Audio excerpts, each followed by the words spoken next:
Aspectos do Decálogo do Advogado, segundo o professor Ives Gandra Martins.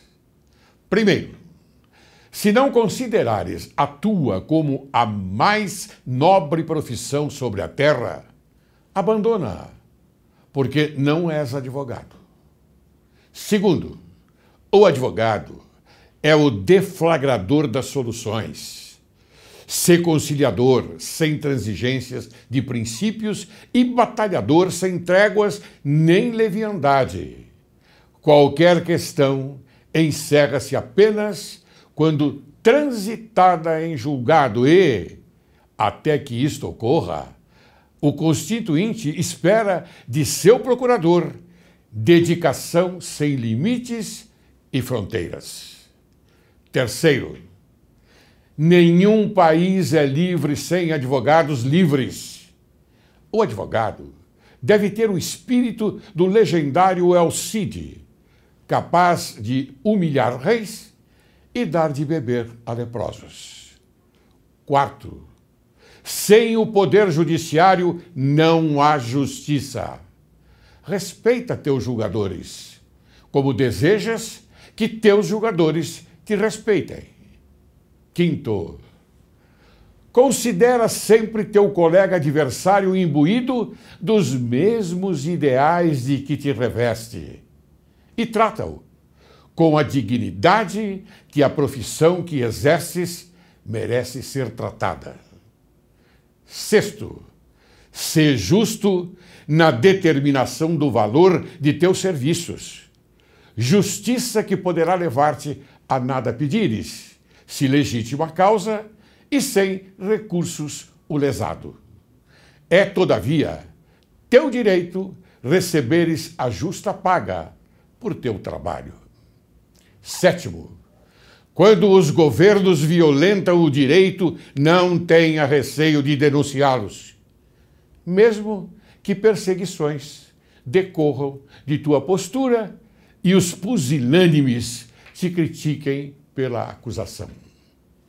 Oitavo, não percas a esperança quando o arbítrio prevalece. Sua vitória é temporária. A posteridade será grata à legião de pequenos e grandes heróis que não cederam às tentações do desânimo.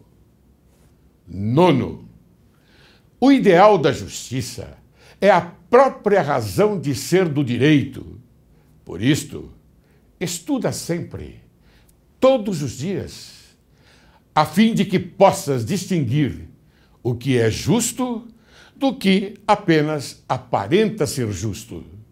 Décimo, tua paixão pela advocacia deve ser tanta que nunca admitas deixar de advogar. Só assim poderás dizer, à hora da morte: cumpri minha tarefa na vida, restei fiel à minha vocação. Fui advogado.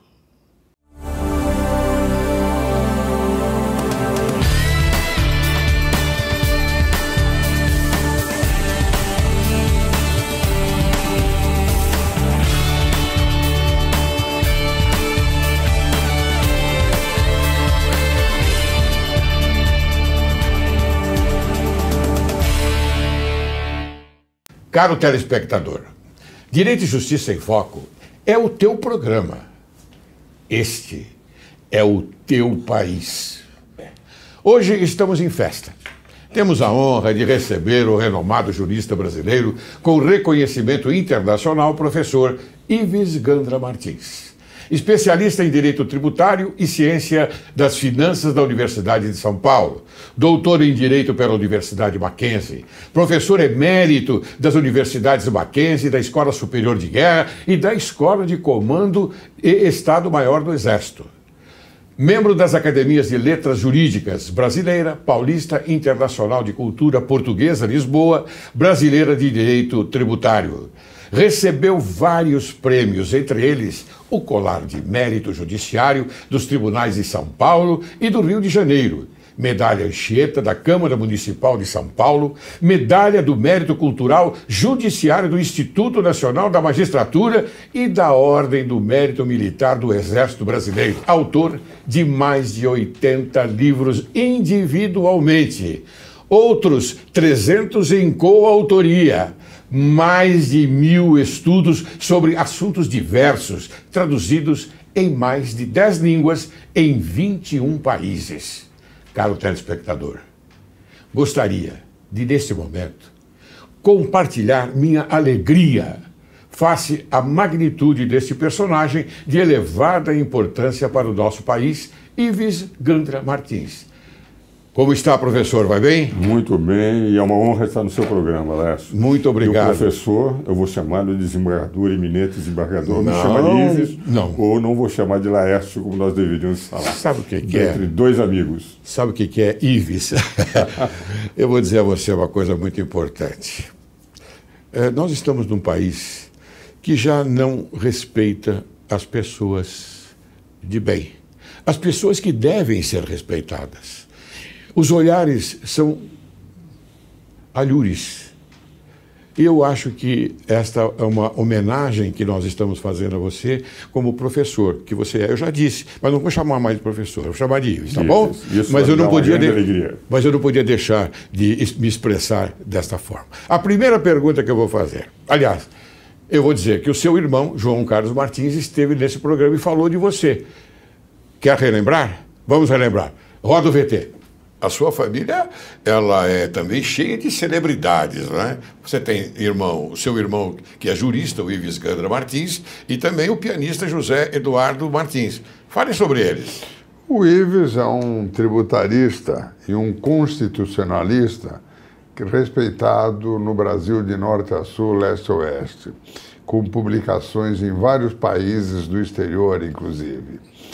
E o Ives, como ser humano, é uma pessoa rara, uma pessoa que todo santo dia está além de estudar. Aliás, nós estávamos falando isso antes do programa. Certo. A pessoa só atinge os seus objetivos se tiver disciplina. Claro. Eu digo que tudo se faz com a disciplina de um atleta e a alma de um poeta. E o Ives procura se aperfeiçoar dia a dia. Ele está com 79 anos e eu acho que ele é um exemplo para o nosso país. Ives, você vem de uma família de forte ligação com a música. Por que decidiu seguir a carreira do direito? Na verdade, a concorrência lá em casa era muito forte. Os dois irmãos menores, Alfredo Courtot, que era um grande pianista, um dos maiores pianistas que a França teve, quando esteve no Brasil num concerto, ouviu os dois, que eram pequenos, e disse que ele aconselhava que os dois seguissem a música. E realmente os dois seguiram. O Eduardo foi titular de piano na Universidade de São Paulo, todos os discos dele são gravados no exterior, e o João Carlos, essa carreira brilhante, primeiro como pianista, depois como regente. Agora, concorrer com os dois era difícil. Eu tocar, embora tenha tido um episódio muito interessante. Um dia, a Guiomar Novaes esteve lá em casa e a Guiomar ouviu os três tocarem. E o que ocorreu? Ela chegou para o meu pai e disse, olha, o Ives deve seguir a carreira pianística.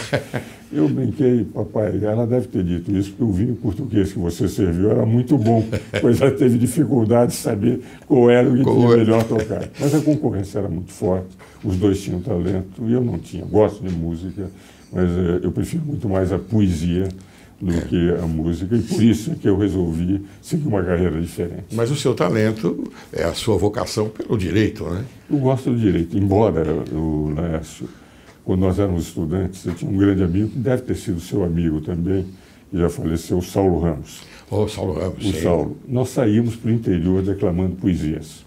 E o Saulo dizia o seguinte, Ives, quando nós nos formarmos, a advocacia vai ser o bico que vai sustentar o poeta. E, de fato, você é um grande poeta. Não é? Não sou um grande poeta, mas gosto de poesia. Muito bem. Que história é esta de que você fez um curso de perfumista na França? É que o ramo do meu pai era da perfumaria. Então, quando eu saí do Colégio Bandeirantes, eu nem fui para a faculdade. Eu já fui direto para a França estudar perfumaria. Estudei um dos maiores perfumaristas do mundo naquela época, que era o criador do Magrife de Carvem, do Tabu de Dana, do Chasse Gardé, e estudei com ele. Mas quando voltei, eu disse, eu tenho um curso universitário. Fiz o cursinho do Castelões, você se lembra do Castelões? Lembro. Eu também estudei no Bandeirantes. Entrei na faculdade com facilidade, apesar de ter feito o cursinho 3 meses, e aí eu gostei do direito. Aí eu disse, papai, eu não vou seguir. Felizmente, meu segundo irmão gostava da perfumaria, ele ficou com o negócio do meu pai. Ótimo, muito bem. Bem, mas você foi o presidente do Partido Libertador e, inclusive, presidiu o Conselho dos Presidentes e Diretórios Metropolitanos de Partidos Políticos, não é isso? Foi, exatamente. Por que não seguiu a política? Não, eu não segui. Eu não gostava do direito e foi porque o Mendes Sal, Raul Pila, o Paulo Brossard, na época nós estávamos enfrentando digamos, esse desmando do Jango, que queria quebrar a hierarquia militar, fez com que os sargentos fizessem aquela marcha. E eu, a pedido do Mendes Sá, disputei a eleição aqui em São Paulo contra o Rodrigues Alves e ganhei a eleição. Como estamos lançando os programas de televisão, horários gratuitos, eu uni os presidentes de diretórios metropolitanos, fomos ao seu amigo, que deve ter conhecido, faleceu recentemente, o Euler Bueno, era o presidente do Tribunal Regional Eleitoral. Exatamente. Lutei contra os canais de televisão, consegui pôr o programa nas 8 horas, o Euler deu um apoio total, e eu presidi esse colégio de presidentes de diretórios metropolitanos. Quando veio o ato institucional número 2, que encerrou os partidos, eu sou parlamentarista desde os bancos acadêmicos, evidentemente, eu disse, sem parlamentarismo, com 2 aglomerações políticas, que era a Arena e a MDB, eu não vou fazer mais política. Eu vou só cuidar de ser professor e advogado. Muito bem, mas você prima pela inovação. Né? Pela inovação, que é a criatividade, é aquela que, pelo menos, dá ao homem uma motivação maior. Você criou um vestibular para a candidatura, né? De político, né? Foi. Então, conte um pouquinho para nós. O que acontece? Quando eu peguei o partido como presidente, éramos 13 partidos apenas. E o partido era o que estava em último lugar em nível de eleição. E nós não tínhamos quadro. Tínhamos um vereador importante, que era o Silva Ribeiro, que era líder do Prestes Maia na Câmara dos Municípios, porque era municipal, mas não tínhamos quadros. Então, eu disse, com o diretório que eu mesmo montei, o Mendes Sá dizia que era um jardim da infância, porque eu era mais velho, tinha 27 anos, mas montei e disse, vamos fazer o seguinte, vamos primeiro saber se há pessoas com os ideais parlamentaristas e não é qualquer um que queira ser candidato. Montamos uma banca universitária para saber o nível cultural dos vereadores, dos candidatos. Tivemos 150 candidatos para 60 vagas de vereadores, selecionamos 60 vagas e o que ocorreu? Houve os programas de horários gratuitos, eles iam tão bem, Laércio, que de 13º lugar nós passamos a ser o 3º, com vereadores do nível de um Jaime Rodrigues, de um João Lemos, de um Paulo Soares Sintra, todos eles com uma grande formação moral e todos com capacidade de defender, e todos parlamentaristas. E você disse a palavra mágica, uma grande formação moral. Claro. Mas nós tínhamos isso, essa preocupação. Nós tínhamos um professor que presidia esse vestibular, que era o professor Maurer, da Universidade de São Paulo, e era um homem de uma linha moral, e ele tinha uma preocupação de saber, ia saber como é se bem casado, etc., tudo isso. Muito bem, mas você tem 33 títulos acadêmicos, né, no Brasil e no exterior. Comente um pouquinho sobre isso. O que aconteceu? Eu fiz a faculdade de Direito, tive uma briga com aqueles que detinham o poder depois de ter abandonado a política, tive um IPM, um inquérito policial militar, porque o Delfim, que hoje é meu amigo, meu baú de ressentimentos não tem fundo, parece. Ele pediu o confisco dos meus bens em 69 e a abertura de um IPM, porque eu defendi uma empresa que era a empresa da qual eu substituí o Gami Silva, lembra-se do Gami Silva, que foi professor e era ministro da Justiça, e os dois disputavam uma indicação para o governo de São Paulo. Então, quando ele pegou a minha declaração de imposto de renda, onde eu declarei os honorários do cliente, que era a Companhia de Cigarros Sudã, ele entendeu que os honorários que eu tinha recebido eram fruto do que ele entendia que era roubo, apropriação indébita da Sudã. Sim. Então, pediu ao Gama que abrisse um IPM, inquérito policial militar contra mim, e o confisco dos meus bens. O que ocorreu, Horácio? O Gama mandou arquivar e, evidentemente, claro, eu enfrentei. E a questão, em 69, 13 de fevereiro de 69, abertura de um IPM que naquela época era qualquer coisa de terrível. Sim. Em 71, o Supremo Tribunal Federal, para mostrar a independência do Poder Judiciário, eu ganhei por 5-3 a questão que dera origem ao IPM arquivado. Que maravilha, né? Isso acontece. Até foi bom que acontecesse isso, não é? Porque ficou demonstrada a sua lisura, não é? É lamentável pensar que o advogado, ele no exercício da sua profissão... Mas o Delfim era assim. O Delfim, nós temos 4 livros escritos juntos, eu e o Delfim Neto.